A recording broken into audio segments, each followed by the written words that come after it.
Sunday, June 1st marked the start of the 2008 Atlantic hurricane season. With a growing interest in global warming and another busy season expected for this year, KHS TV decided to go out and find exactly what KHS students knew about hurricanes. I don't know much about hurricanes because I took earth science in 8th grade and now I'm a senior. They occur over water usually.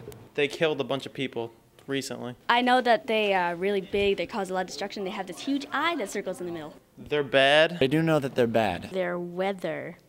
And Katrina was bad, so they break stuff. And they destroy stuff. We don't like them.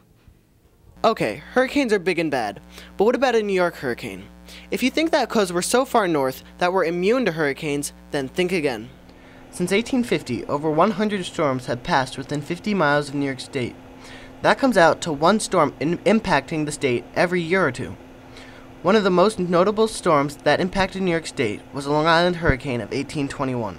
This storm passed directly over New York City with winds up to 120 miles an hour and caused extensive wind damage across the state. The 1938 Great New England hurricane was the last big storm to impact New York.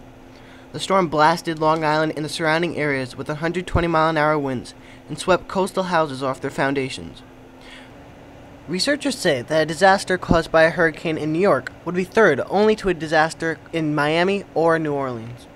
While New York does have a history with strong storms, the real threat comes from inland flooding, which can be produced by much weaker storms. You may not realize it, but 59% of all tropical cyclone deaths are caused by flooding. Once a storm comes ashore in somewhere like, well, let's say the Gulf of Mexico, it begins to weaken and lose its identity. However, tropical storms can carry their moisture northward for several days, and this can wreak havoc on inland streams and rivers. With growing concerns about global warming, scientists are also concerned about stronger storms making their way further north. And what does that mean for us? Well, for one, the tropics could be moving a little closer in the coming years. Reporting for KHS TV, I'm Ethan Burwell.